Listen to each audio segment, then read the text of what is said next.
Hello Internet, welcome back to Trumps the Twilight, the channel where I, Vincent, talk to you, the abyss, about books, movies, music I enjoy, find interesting, or a combination of the two. Last week I did a video about my favourite music releases of 2026 so far. In the comments on that video, I had many excellent recommendations where people were talking about their favourite music releases of 2026 so far. And I am trying to listen to those recommendations and give my opinion, give my experience of listening to the things that people shared in those comments. If you recommended multiple projects to me, I'll probably only talk about one of them, but I will most likely have listened to all of them. And I might not get to everything, but I want to get to quite a few of them this week, perhaps also next week. This first video is going to be about Worst Girl in America by Slayyyter. And this album was one of the favourite albums so far this year of a person whose YouTube handle is Towards Dissipation. Shout out to you, thank you very much for commenting and for the recommendation. A quick caveat before I get into my opinions on this album. I am not the most competent or qualified person to talk about pop music. I do love some pop music. I really like Taylor Swift, for example. I really like Carly Rae Jepsen. I really love Chappell Roan. I'm not the most versed in things like Madonna, Lady Gaga. I've never listened to the whole of Charlie XCX's Brat album, for example, that everybody was saying was like the best album the year it came out.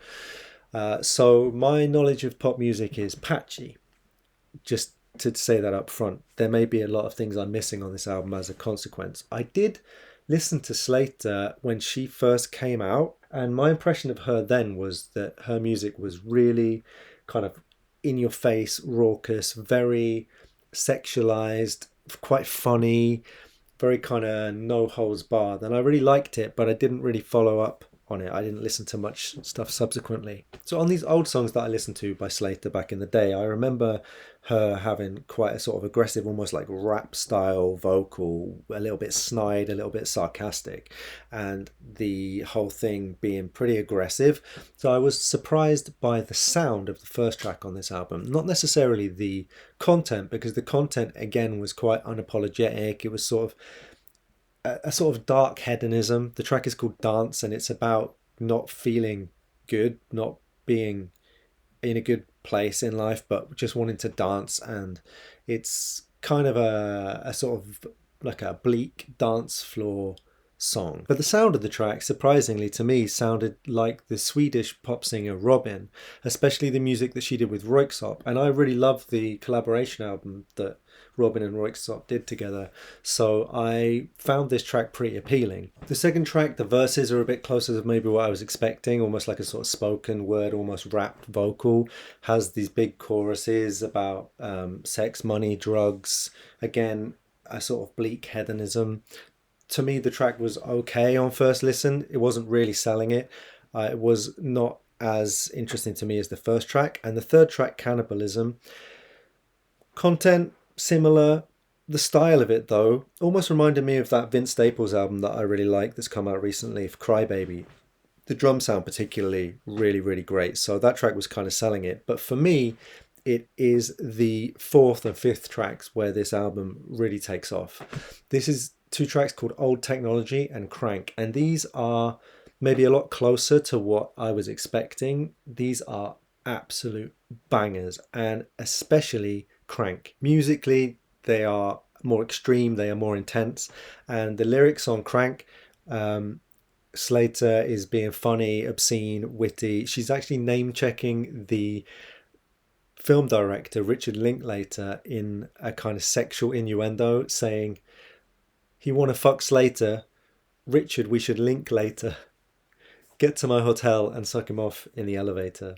The next track, Gas Station, to me sounds like a combination of Crystal Castles and Lana Del Rey. Like the music sounds like Crystal Castles, but the content is like Lana Del Rey. And it works out being quite moving.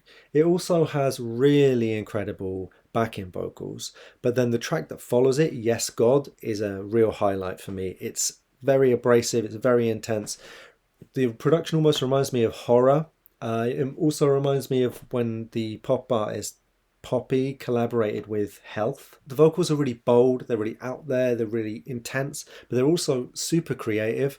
And just when you think this song couldn't kind of get any more banging and extreme, there's a middle eight that sounds like Daft Punk with loads of distortion on it. The track following that is a little more subdued. It's called Unknown Lovers. It's sad, sweet, cute, melancholy.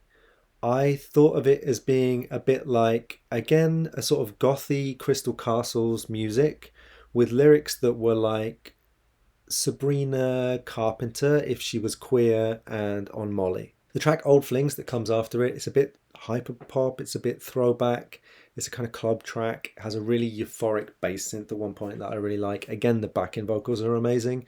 And then that's followed by a track called I'm Actually Kind of Famous, which is probably the campest track on the record. It's a sort of techno banger with spoken word, sort of kind of like bitchy camp direct address to somebody who is like, do you know who I am? Oh, you know the DJ? Oh, like I'm actually kind of famous.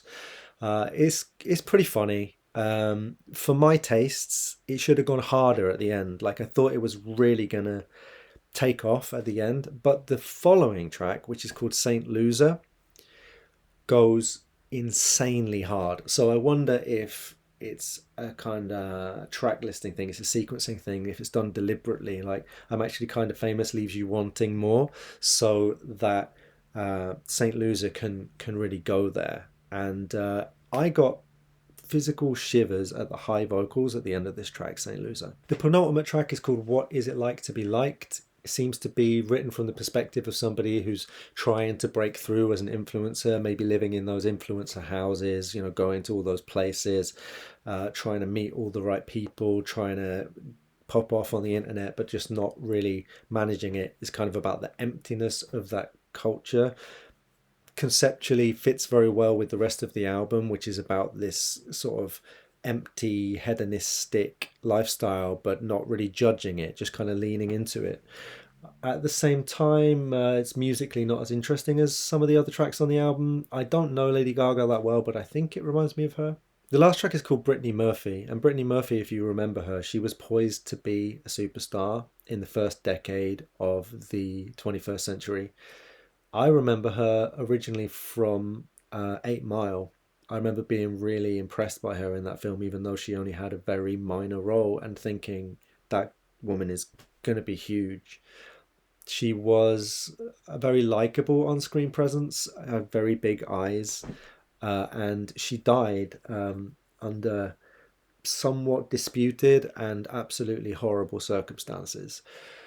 The song Brittany Murphy is Slayyyter imagining herself as that type of figure, like a big-eyed blonde that everyone remembers who kind of died tragically and in the periphery of the public spotlight, becoming a sort of martyr to fame. And she's describing in the song how she wants to be remembered.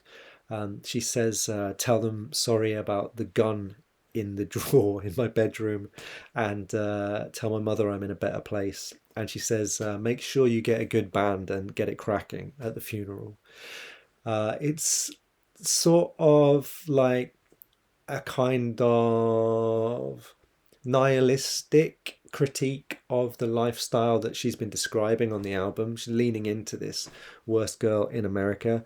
I don't know Brat, as I said, but I understand it's an album about cocaine. I feel this album is almost like an album about fentanyl. So that was my first listen to Worst Girl in America by Slayyyter. I really enjoyed it. I almost definitely wouldn't have listened to it if it hadn't been recommended on my video.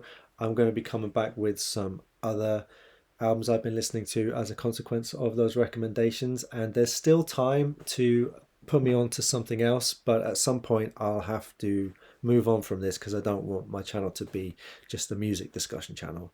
I hope you enjoy this while it lasts though, and I'll see you again with another one soon.